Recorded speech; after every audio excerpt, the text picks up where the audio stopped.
welcome to another episode of Happy Mum, Happy Baby, the podcast. Today's guest has literally been on my dream guest list for quite some time. She's very difficult to pin down. We know a lot about her because we've seen her on our screens for a number of years. It is the amazing Ferne McCann. Oh, hi. Hi, how are you? I can't believe that I've been on your dream guest list. I know. Epic. That's so cool. I'm really happy to be here because we've been trying to get this scheduled in for such a long time. I know, I can stop annoying you now. Your manager's going to be like, thank God for that's done. Finally, you collared me at your brother's, your nephew's first birthday party and was like, so. But yeah, I'm here. I'm so happy to be here. Well, okay, and you've got a little girl who's Sunday. Yes. And how old is she now, 2? She is 2. She was 2 in November, so she's... creeping up to 2 and 3 months. It's funny, isn't it? Because as mums, and I'm sure dads as well, but I still live her age by months. I think that's really like instilled into your brain when you're pregnant and you're living every month like the size of a fruit and really like studying it. And I still do that. I'm like, she's 2 and 3 months. I do that. It's that I remember seeing this thing going around Instagram with someone asking how old their child is, and someone replied, "Oh, she's 24 months. She's 2. Bang on, 2." She's 2. So, what was your childhood like? I had a really happy childhood. I lived with my mum and dad and my sister, and in Essex. I'm a born and bred Essex girl. And I was a bit of a, I wouldn't say, would you say wild child? I was just very free-spirited and loved life. I loved being outdoors. I was kind of a little bit of a tomboy, played every single sport, and that's about it, really. You've got a sister, haven't you? Yes, I've got a sister who's 3 years older than me, and we lived down a little cul-de-sac, and I can just remember always being outdoors and just having lots of fun. Whereabouts in Essex were you? Brentwood. Ah. What's really strange is I grew up down this cul-de-sac for 13 years. I was born in Harold Wood, and I grew up. Was you? Yeah. Oh, there you go. The hospital's not there anymore, is it? Is it not? No, it's all like swanky flats and apartments. Of course it is. That's what we need. Yeah. So basically, I grew up there for 13 years, and now, at the age of 29, I've just moved out of my apartment where I was living, and I bought a house on not the cul-de-sac but the same road. It's literally crazy. I feel like it's like history repeating itself, and potentially Sunday might go to the same primary school as what I went to. So it's quite surreal, actually. How does it make you feel knowing that Sunday's gonna, you've seen that road through a child's eyes? It's funny you mention that, actually, because recently so many things that she's been doing has been bringing back my childhood memories. There's this little lane that we used to drive down to get to our school, and it's kind of a cut through. It's very countryside. It's all enclosed by trees, and I would describe it as really magical, but I think that's how I saw it when I was younger. So, and I so many memories are coming back, and I think to myself, Sunday is going to have all of this. I always think, so when I feel moments like that, I almost want to vocalise it so that the boys see it like that. Yeah. But then I realise that my mum and dad never would have vocalised that. Do you know what I mean? I know what you mean. Like, as we're driving down this road, it's magical with the trees overgrown. Taking the trees Sunday, isn't it magical? Yeah, that's not realistic at all, especially at the moment with her major tantrums. Like, I am a mum on the edge, to say the least. Funnily enough, I'd just done some Insta stories before I come into you.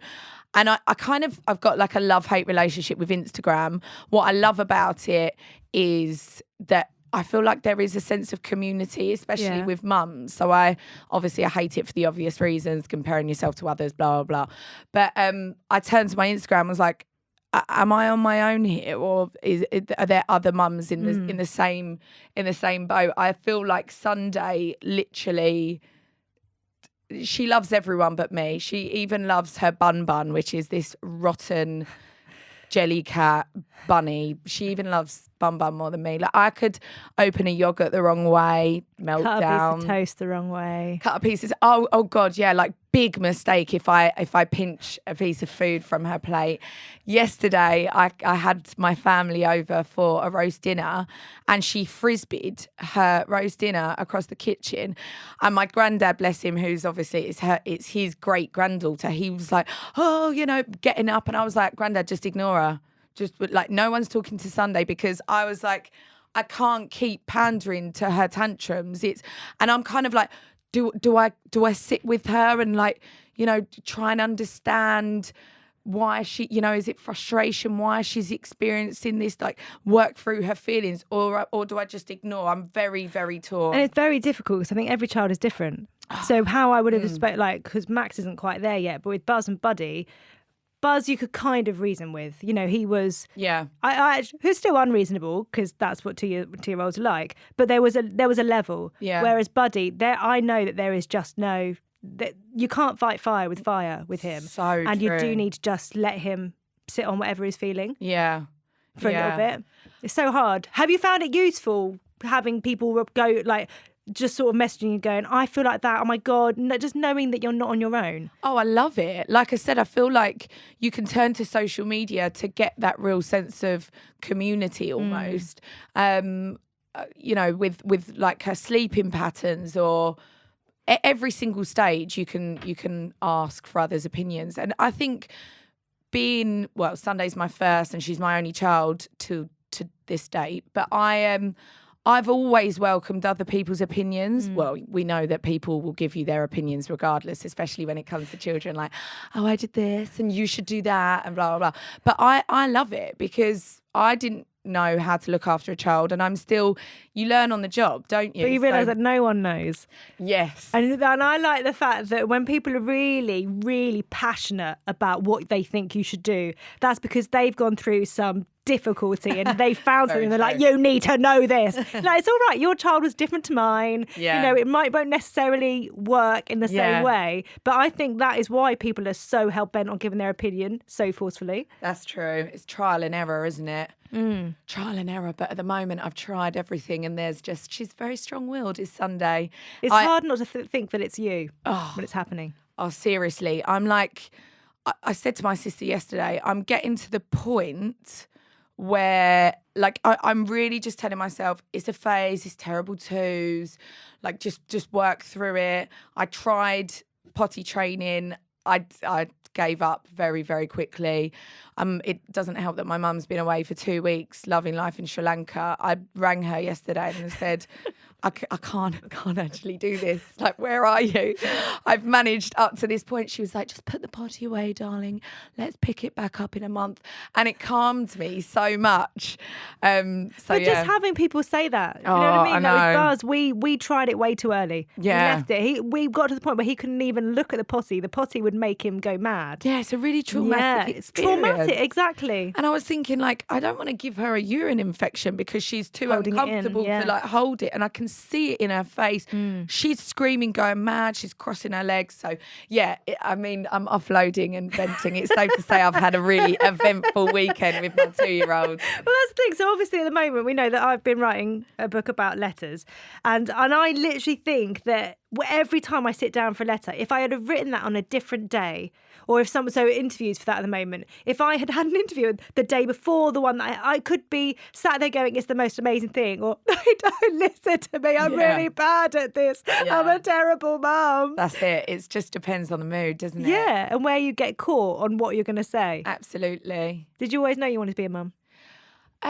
Yes, but I wouldn't say I was necessarily overly maternal before I had Sunday.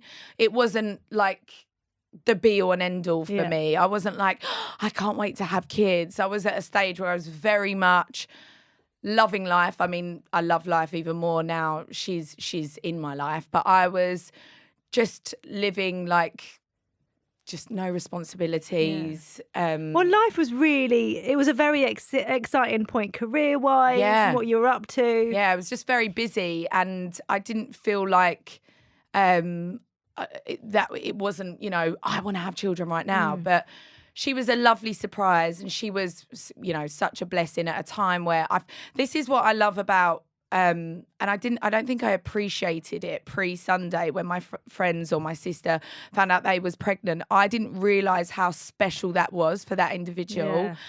I just didn't really get it. I was like, oh, that's nice.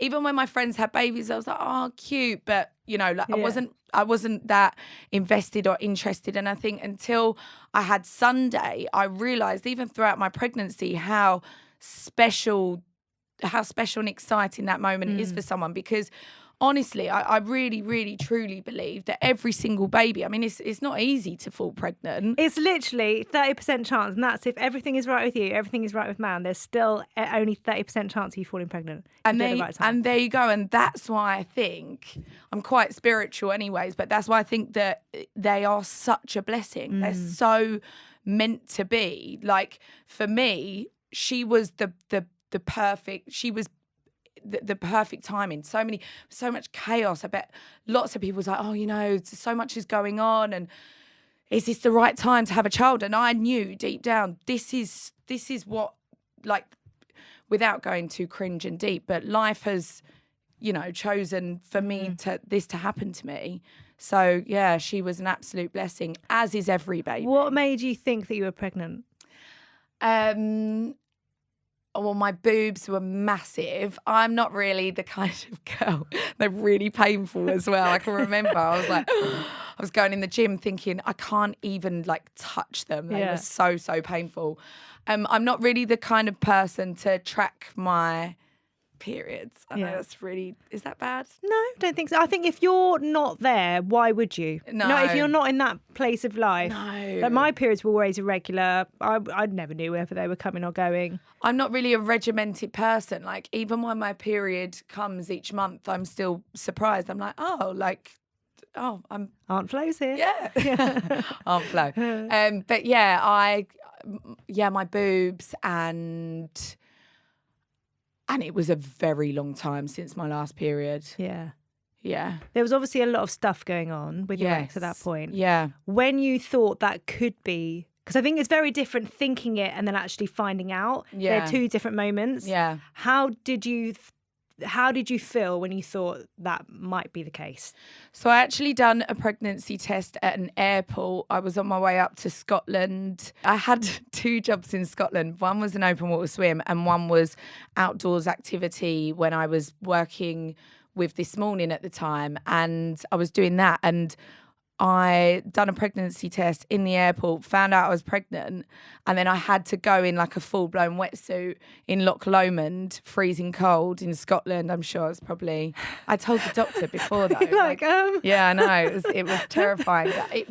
I can just remember feeling so excited, but like, so at this point life was normal. Things were good. Yeah, things were good. Obviously it would come to a surprise, but I was really just not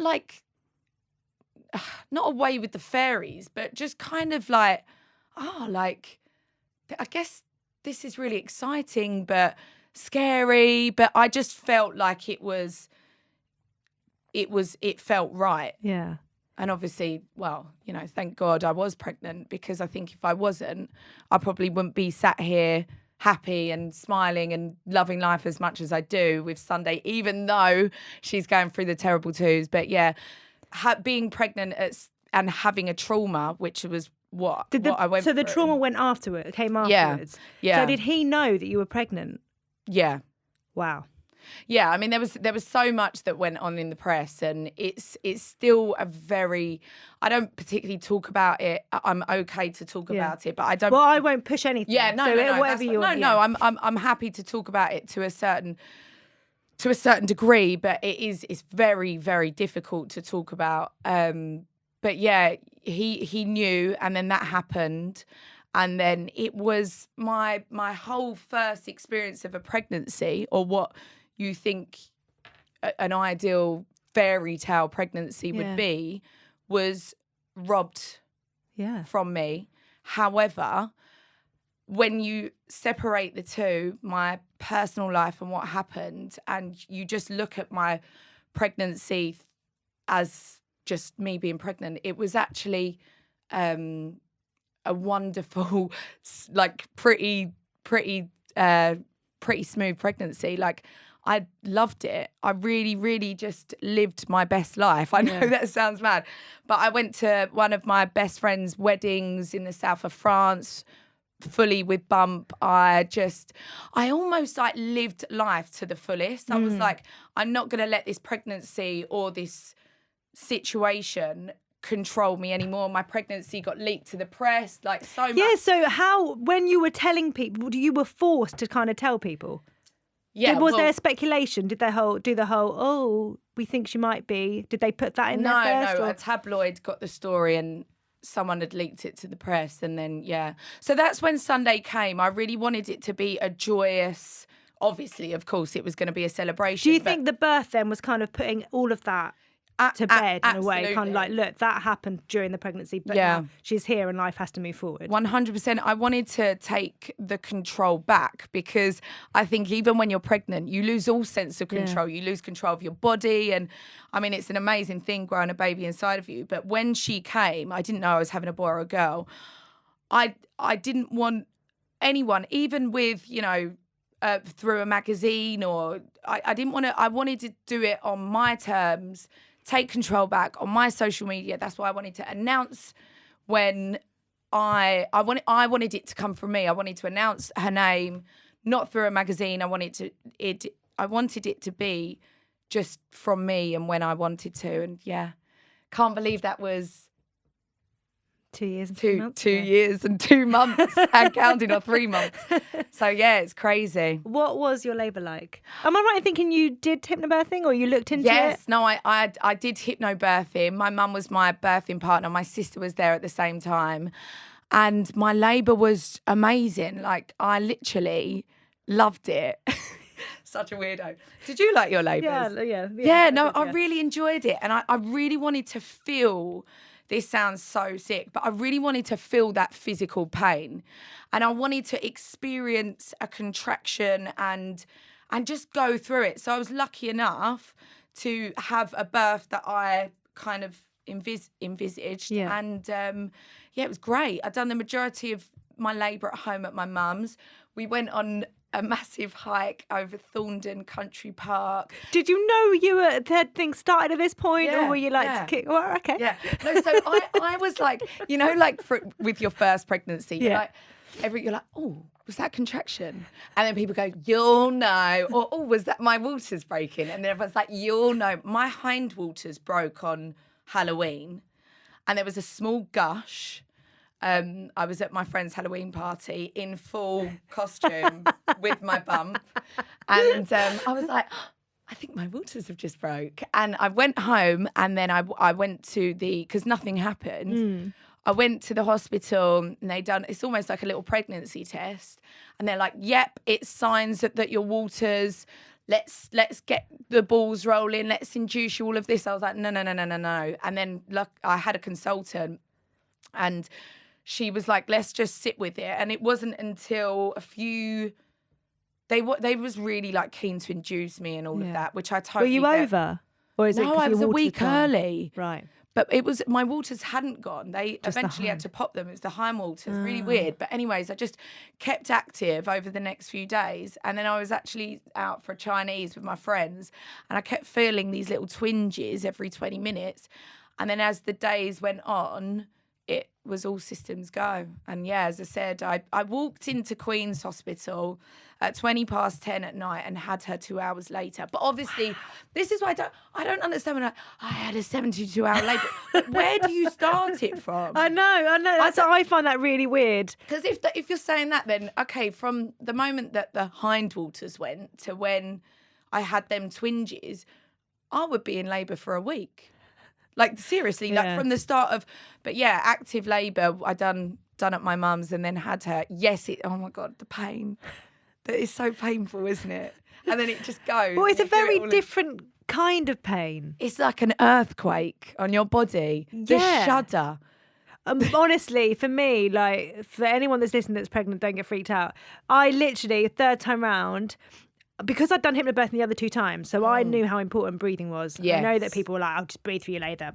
Gets you in a good headspace. It does. It? But on my 3rd time round, I was literally only sending breath down to my chest. I wasn't sending it anywhere else. And I suddenly realised that, like hours into it, and I thought to myself, "Why am I feeling this? Why is it feeling quite intense?" And then suddenly I started breathing, and I was like, "Oh, I'm good to go. I can sleep in the pool now. I can do whatever." But yeah, it's a very odd feeling. It really is. It's remarkable though, actually, how much breathing can help you. And I mean that yes, it is painful, but that whole mind over matter, if you can get yourself in a wonderful state of just focus on your breath, then you've got the people around you know that you're doing that and they're there to support you, then you're going to have a great labour. But I did train throughout my pregnancy as well. I think that helped. Did you? Someone said to me, and I say this all the time, like the lead up to, let's say you're going to run a marathon, that's going to be like a really big deal in your life, running 27 miles or however long it is.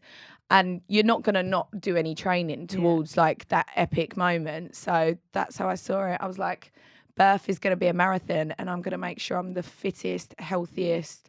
And I think obviously with everything that was going on, I had this like, I want to be like focused and healthy and positive. And so, yeah.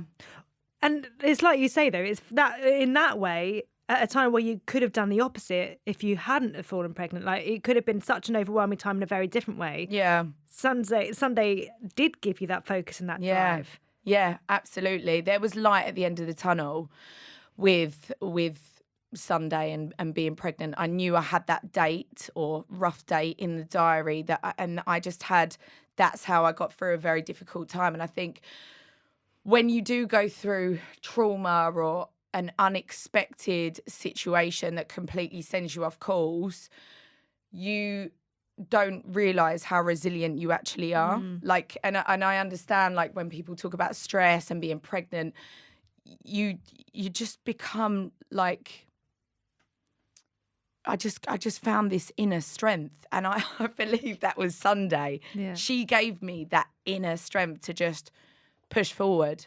What was it like having your mum with you? Oh, she's just the best. Have you always been that close? Yeah, we've always been close. I was a very difficult teenager. And when I had Sunday, I looked at my mum. I think we were coming back from, I don't know, the hospital, God knows. And I was like, I'm so sorry, Jill.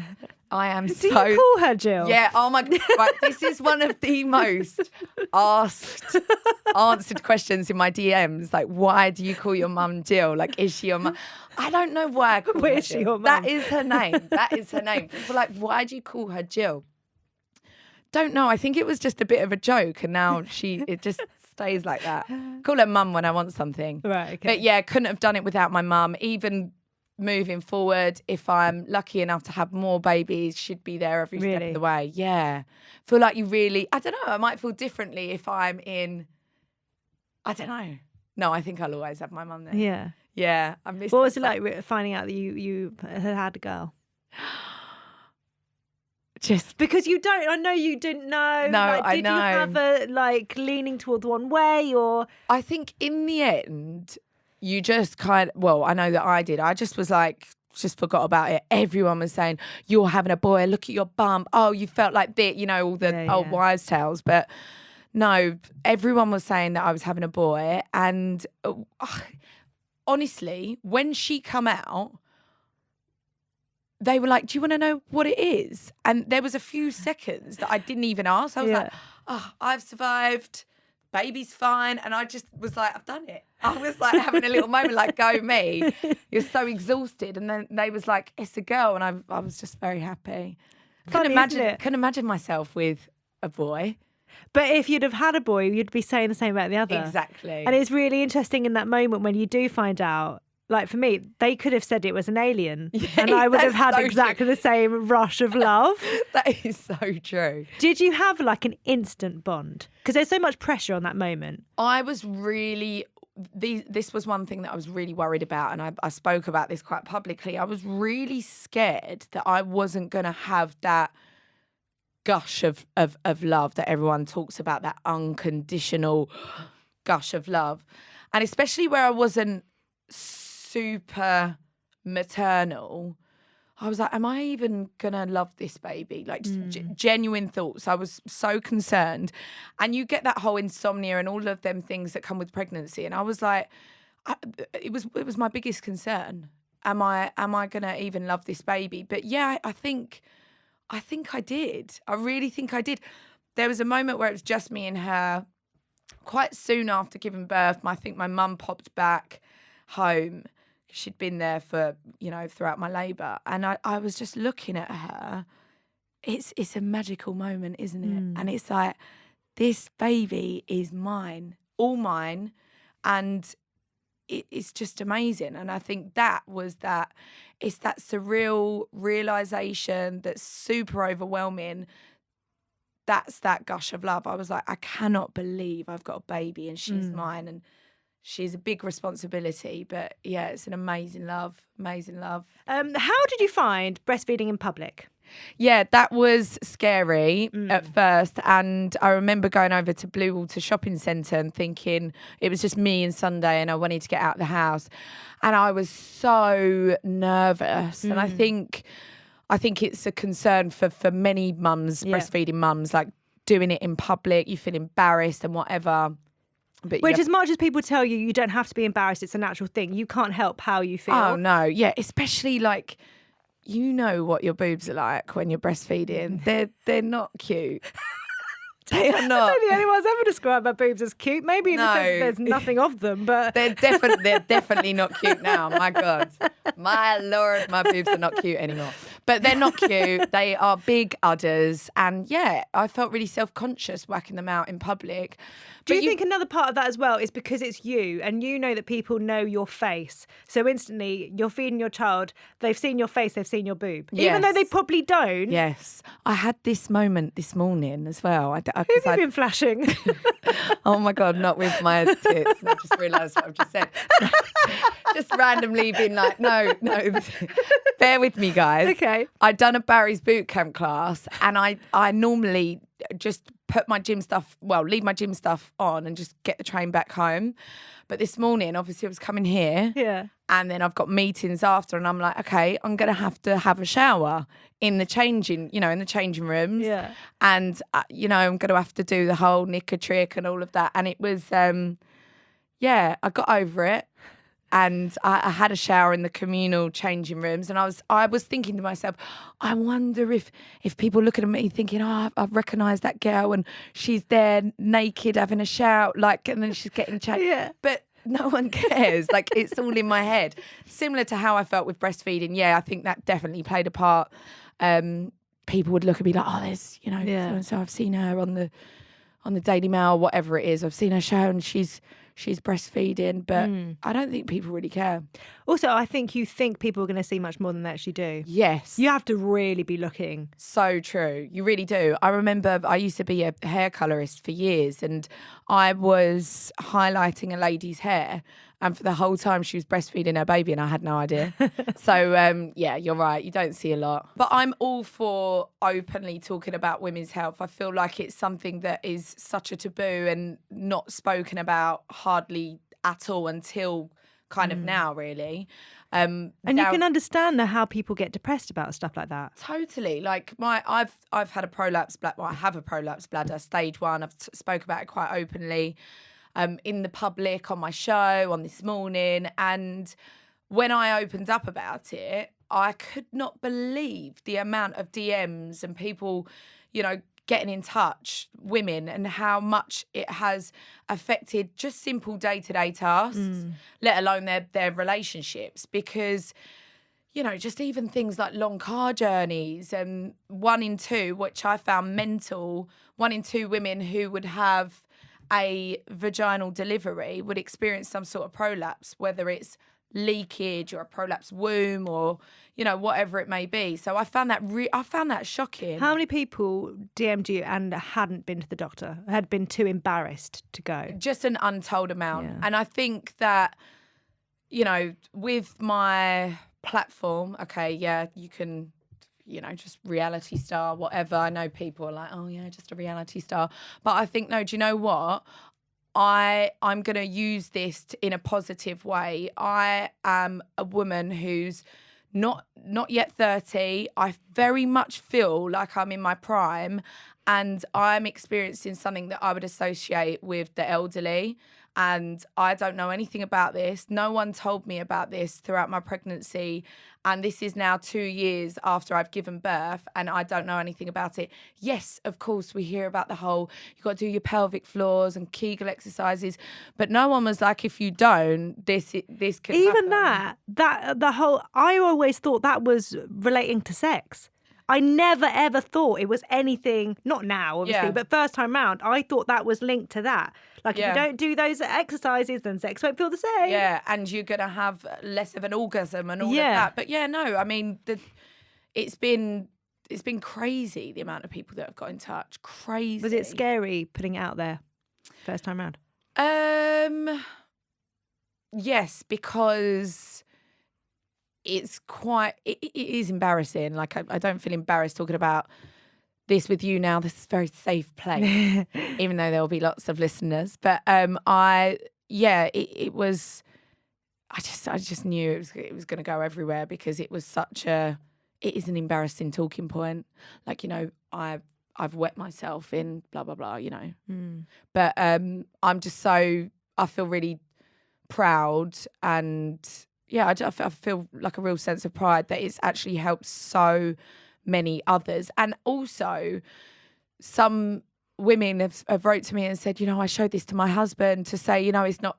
And I think that's lovely that it's helped so many. When you think how many people, how many relationships it must affect, because you don't want anyone to kind of like, if you feel like something's not quite right down there, it can put you off. 100%. You feel really unsexy. Yeah. Really unsexy.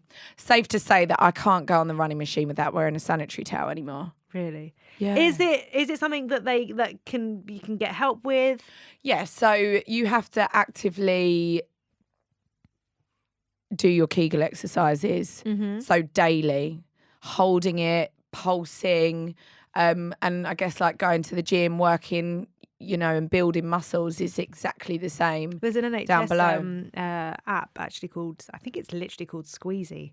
Yes. It's the NHS app that it notifies you 3 times a day. Yeah, it's the encourages most, you it's the to do most it. thing that pings through on my phone. Yes. And if I'm with someone, I'm like, oh, what's that? Oh, just doing something in my head. That's such a good idea. I need to download that, because I've got an app which the app icon, does that make sense? Yeah. Yeah, the app icon looks like a sex toy. Oh, no. But like, say if I'm ever with my friends or just like scrolling through my phone and I'm like, that looks really suspect. So I'll give that other app a little download. This one is literally, it's like someone, like a stick man, squeezing their legs together, like crossing their legs, like they need a wee. There we go. Yeah. Yeah, but the good thing is, like, if anyone is concerned, you can go to see a women's physio and get checked, and there's nothing embarrassing about it. Go see your GP. They see things like this all the time. And that was what was so shocking to me, that it's something that's super common, but it's not normal. Mm-hmm. This you is don't not have normal. to live like that. Absolutely not. So yeah, the beauty of it is you can just get squeezing basically and get it stronger. It's amazing that you sharing would have given so many people the confidence. Yeah, I love that. Like I said, I do feel I have to take a moment to be like, yes, this is embarrassing, but you're going to help so many others. And as I said, it gives me a real sense of pride. Good. Yeah. Is it difficult putting yourself out there again? Or has it been? Yeah. I know you're fine now. Yeah. Not fine now, but... Yeah, well, like, it's like dating when having a baby is a whole different ballgame, because you've got, a responsibility. You can't just go on dates willy-nilly. You can't go on girls' nights out willy-nilly. Everything has to be planned, and you have to get someone to look after your baby and that sort of thing. So I wanted to, if I was going on a date with someone, it had to be someone that I really liked to give up time away from Sunday and to get my mum to look after her. So yeah, dating was tough at times. And I think I forced myself to go on dates probably too prematurely when I wasn't quite ready. But yeah, hopefully I've met a nice one now. Do you think the things that you look for in like the person that you're dating or like to go on dates with changed after having Sunday as well? I think lots of people are like, are you looking for a father figure? Are you making sure that, they're going to be right when you introduce to Sunday? And I think for such a long time, I was like, I just want to meet someone for me. Yeah. Like, I'm a single mum. I just want to be going on nice dates and almost have like time away from Sunday. I'm not looking for a father figure, but of course, yes, she is my number one priority, and she does play a big role in when it comes to meeting someone quite serious. Yeah. Yeah. I guess that's the thing, isn't it? It's very different, someone that's serious and and you're allowed both. Yeah. Do you know what I mean? Not now, obviously you're in a relationship, but just because you're a mum doesn't mean you still can't have that other side. No, exactly. I saw you have an interview on This Morning where you were talking about the term single mum. Yes. And at that point, you didn't like it. Yes. So I've done like a whole 360.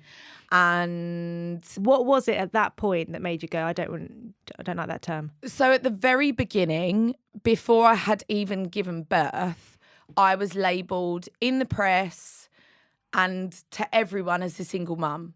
Ferne McCann, single mum.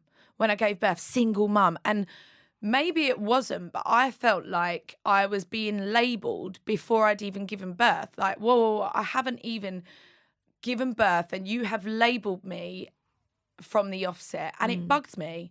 And I think at that time I hadn't accepted that I was going to be a single mum. Yeah.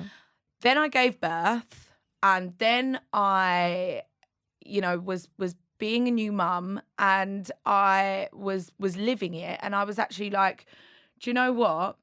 I'm proud to be a single mum, and I obviously it's my only experience, but I couldn't imagine, and I know this is quite hard to understand for a lot of people that have got kids in a relationship, but at this moment I can now, but at that moment I couldn't imagine doing it with anyone else.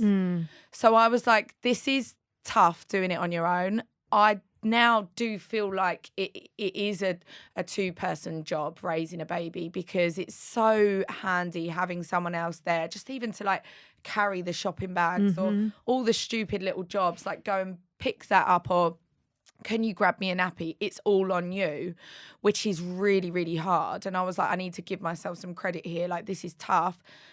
You need to be proud of what you're doing. And it's actually super rewarding because you get all the love. Yeah. So yeah, I've changed my opinion on the term single mum, because I love being a single mum. I absolutely love being a single mum to Sunday. It must be daunting, especially at first, knowing that all of the responsibility, all of the decisions are on you. I think, like I said, I hadn't come to terms with it at all. It was a crazy time, and I was like, I was getting irritated. Like, stop labelling me. Why can't I just be Ferne McCann, new mum? Yeah. Like, why couldn't I? Why do you have to have that in the title? Yeah. And I still feel like that. Like, I don't think you should be like breastfeeding mum. Same-sex couple mum. You shouldn't have a label. It should just be new mum. Yeah. That's what I wanted, so desperately wanted. But yeah, now I've, as I said, done a 360, and I like being a single mum, but I wouldn't label someone from the offset No. what sort of mum they are. It's really interesting. So we have moments where like Tom's away for a week or whatever, and I know that in the past I have maybe said something on stories about being like solo parenting for the week or whatever, and then I had comments about you're not solo parenting, because and it's made me really change the way that I look at it, because although I might have struggled at bedtime and had to cry in the bathroom or whatever when they actually eventually went to sleep, I could then, if I wanted to, phone up Tom Exactly. and have that emotional support there. It's sharing those moments with someone else, and that, of course, it's all the little things, like physical things, but at the same time it's having that person to kind of liaise with. And I think that's something that I wish I had. That's something that you really miss out on, those lonely nights where your baby's gone to bed and it's just you, or those nights where your baby is up all night and you just want to turn to someone in the bed next to you and be like, what is going on here. And just that reassurance as well. Absolutely. And there's only so much that my mum could do. Yes, I lived with her for 3 months. And yes, I'll always WhatsApp her and we'll voice note and call, and she's there whenever I need. But it is when, you know, when everyone goes to bed, it is just you. Yeah. And it can be really lonely and really hard at times and quite difficult to come to terms with. You talking about that on your show, you got quite emotional when you're talking about being lonely and how actually I remember you saying something like, it's times like this that make me angry that I'm in this on my own. Yeah. How were those moments? Of course, I've had many nights where I've been, you know, so upset and very emotional, but you just get through it. You just get through it. It's like we're talking about, you know, Sunday having tantrums and knowing that that's a phase. Sometimes those emotions are a phase. Yeah. And I think every day is a new day. But of course, it's nice to, I do think it is nice to do it with someone and share that. I've often described single parenting as going to a Michelin star restaurant in beautiful settings. The sun is setting and the food is just wonderful. The service is superb, and you're doing it on your own, which I know is nice, but you like, and then you just want someone and to that's share it. it with. Yeah, to share that amazing moment with can be hard, but again, there's perks. But yeah. Do you look back now and ever think about how things could be different? Because for that very fleeting time, you had that ideal of what that was going to look like. At the beginning, I was not bitter, but there were times where I would be jealous and envious of friends that are doing it with their boyfriend. They seem all loved up, and you can compare yourself to others on Instagram, and even small moments like just being out and about and seeing a family, you know, doing it together. But I don't really have that anymore because I feel like I'm very much into the swing of it. This is my life, you know, 2 years in now, and it's just me and her. There's times, like I said, where I'm like, I couldn't imagine doing it with someone. I can now, but I don't really get that anymore. Yeah.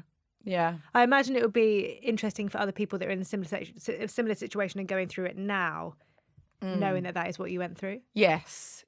I think there are times where you feel lonely, where you feel like it's relentless, where it's all on you. Did you doubt yourself?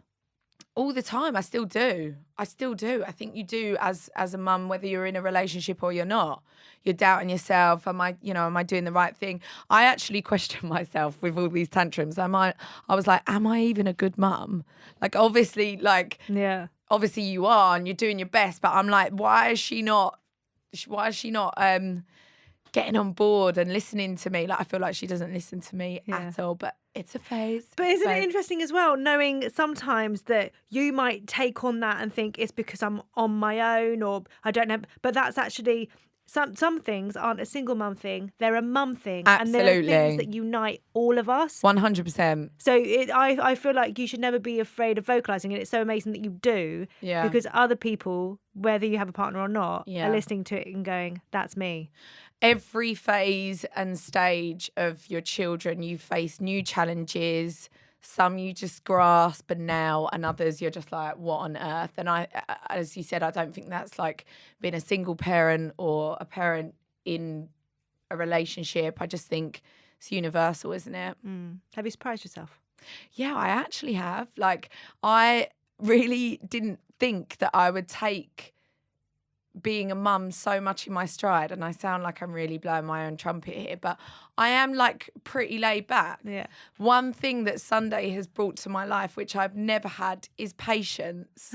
Like, I'm like, she's taught me the art of patience, because I was so impatient before and just was like living life so fast paced and wanted everything now, whereas obviously you have to go at their pace.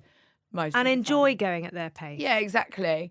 This is where I've doubted myself recently, is it was a rush to get out the door, and she was so fuming about getting in the car seat.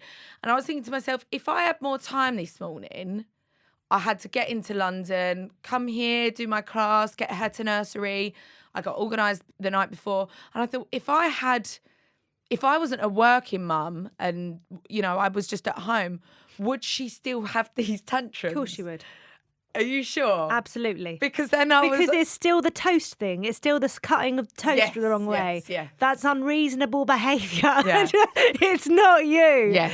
And I think that's where you've got to take that away. It's not what you're doing. Yeah. It is a developmental stage where they just literally realise they have a voice. But you know what's so fascinating is because I have a therapist. I've had a therapist for, I'd say, the best part of 2 years. And what I find fascinating is that she says from this moment is so crucial. It's like childhood, really. Things that I've done now or thoughts and feelings that I'm feeling now is learnt behaviour or things that I've experienced or had to deal with in my childhood. And I find that absolutely fascinating and scary that actually what's going on now in Sunday's life, there's a lot of pressure on me because I'm like, I am shaping her future. Yeah. That's daunting, isn't it? Yeah. That's really scary. Like you could basically just don't fuck up because who knows what's going to happen. Oh no, seriously. But I'm like, this is why I'm like, okay, darling, like that don't worry, calm down. I don't want to force her in the car seat. I want to work through her tantrums because if I make the wrong move, she could, I don't know, fail her GCSE. Do you know what I mean? It's actually really scary and it's all on me. Yeah. There you go. Okay, my next book is a series of letters all on motherhood. And I want to know, if you could write a letter on motherhood, who would it be to and what would it say? I love the concept of your book, by the way. I think it's such a cool concept. I actually wrote a letter to Sunday not so long ago and I posted it on my Instagram. That was so lovely. So maybe I would mix it up and write. So what would any subject you like, just on motherhood and anyone or anything. I did write a letter to my fanny, so whatever you like. That is brilliant. How do you write a letter to your fanny? That's so funny. Well, she won't reply. I would write a letter to all mums that are pregnant that are not in a relationship or something's happened or they're single, because obviously people have children and babies and they split up and they end up becoming single dads or single mums.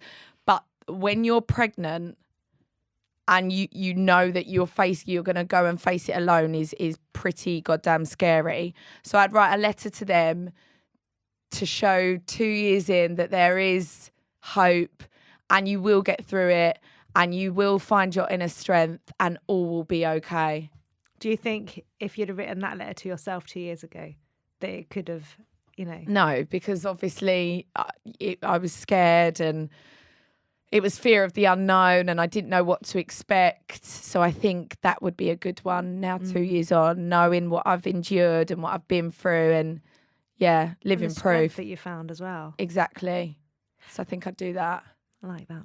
And I end every podcast with you finishing 3 sentences. Oh, love it. Oh, okay. Being a mum means... Being a mum means everything. It's all consuming, isn't it? Yeah. She's on the forefront of my mind. Everything I do is essentially for her or around her or about her. So I think being a mum means everything. Love, life, work. Yeah. That's such a rubbish answer, No, isn't it? I'm happy with that. Okay, cool. I mean, I don't grade you. It's okay. You passed. We've got 2 more of these. Since having children, Can I repeat what I've said in the podcast? Yeah. Since having children, I have learnt patience. Nice. Yep. Because... literally like you're getting a sweat on at these answers. I know, what the hell? Don't panic. No, because I really want them to be good. And I'm not very good on the spot. Patience, because I never had it, and now I'm like far more. Do you know what? I'm going off on a tangent. They're three questions. She's really mellowed me out. Like I was such a wild child party girl. Like I'm still a little bit cuckoo, but she's really calmed me. Yeah. She's given me some zen. I've forgotten the question. What's the last one? I'm happy when. I'm happy when. I don't know whether to be honest or not. Be honest. When I've got a glass of wine and my baby is happy asleep. No. I'm actually serious. That is my answer. It means that you've got through a day. Yes. She's happy and you have celebrated with a glass of wine. Thank you. That Yes. sounds like a very good mum day. There you go. Thank you so much for coming on. It's been a joy to talk. Oh, thank you for having me. Thank you.